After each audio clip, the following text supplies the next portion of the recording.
Assalamualaikum. Dalam video ni, kita nak tengok mengenai hubungan dan fungsi.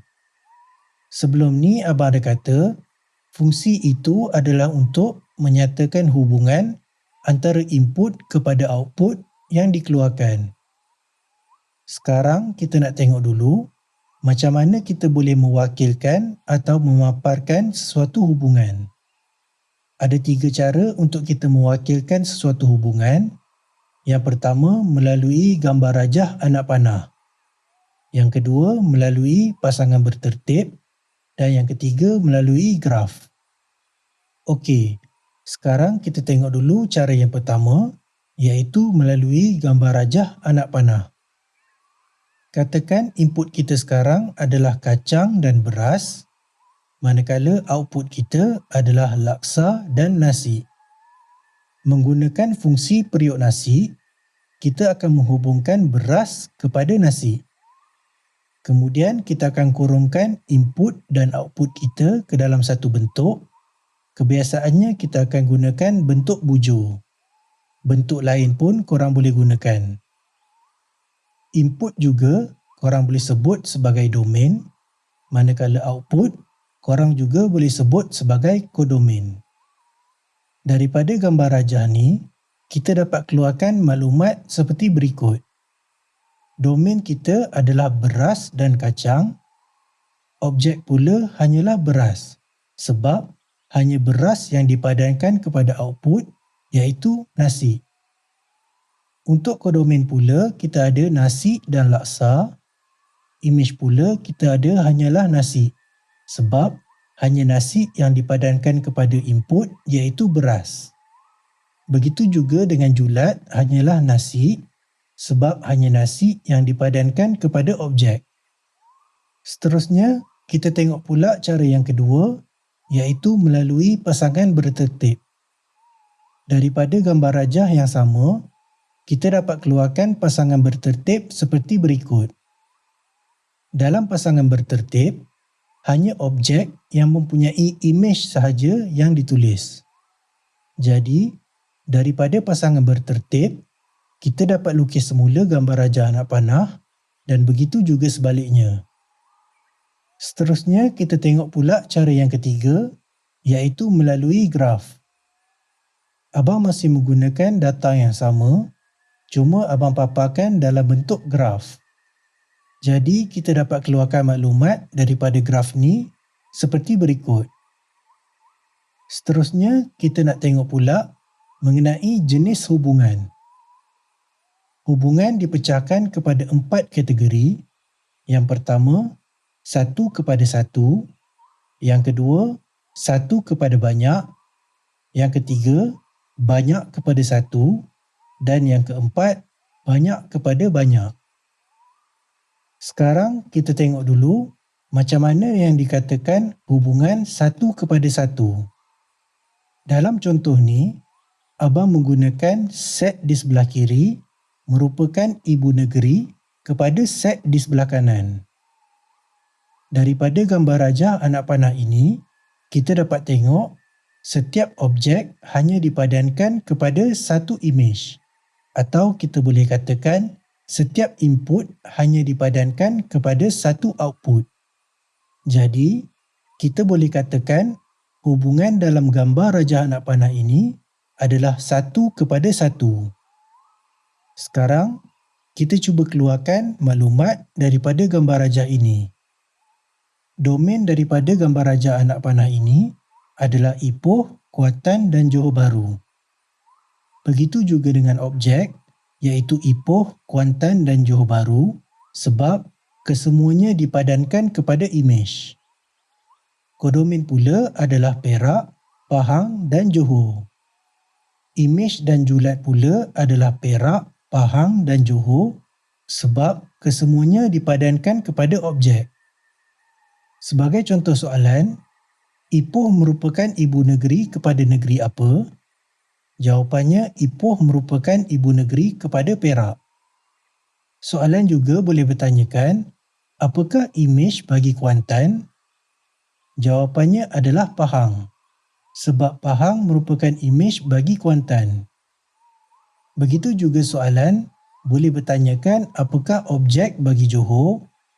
Jawapannya adalah Johor Bahru sebab Johor Bahru merupakan objek bagi Johor.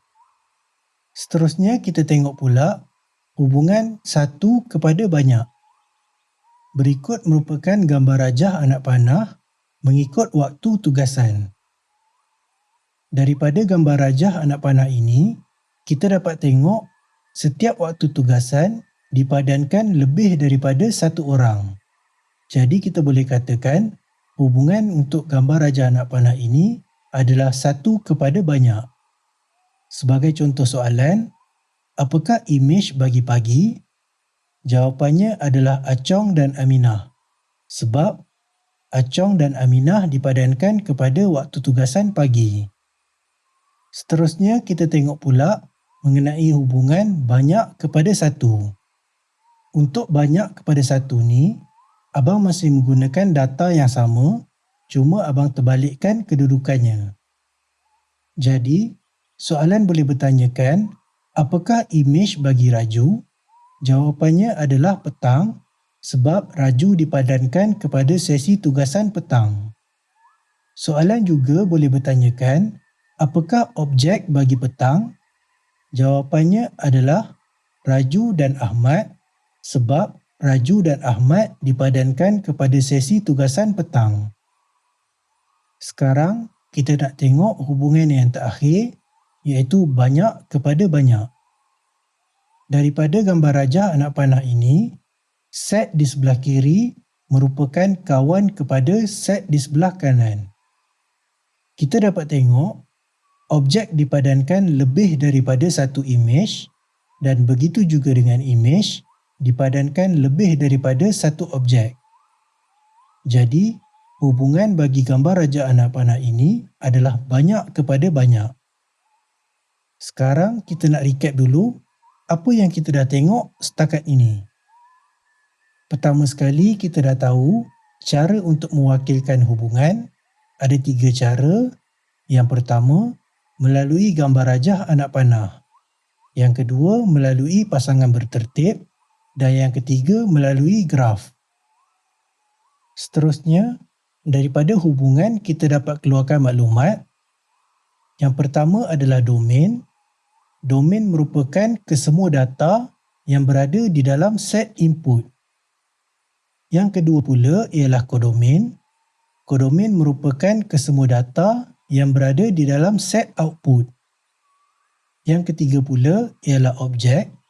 Objek merupakan data ataupun input yang dipadankan kepada output ataupun imej.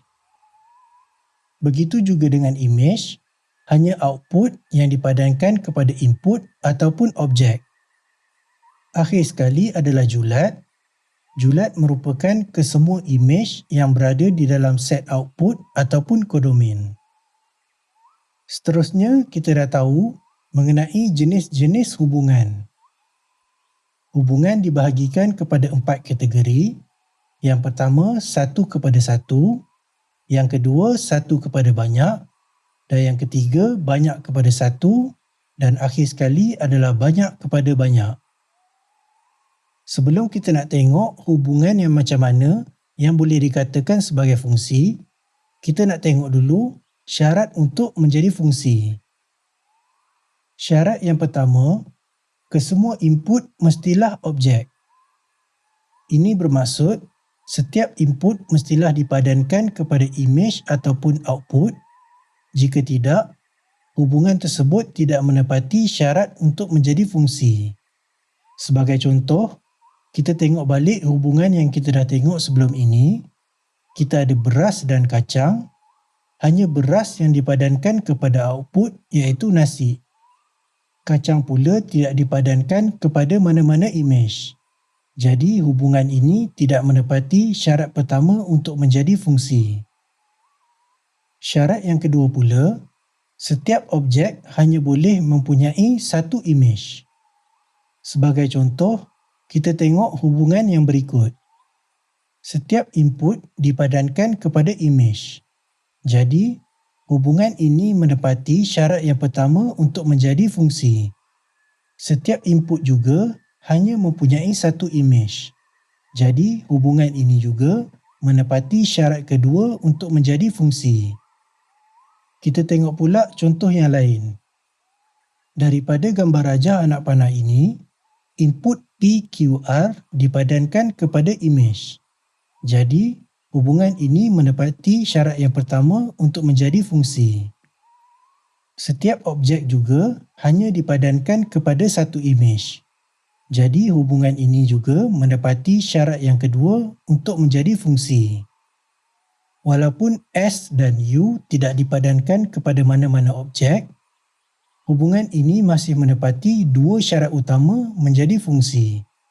Jadi, hubungan ini tetap dikira sebagai fungsi. Seterusnya, kita nak tengok jenis hubungan yang macam mana yang menepati syarat fungsi.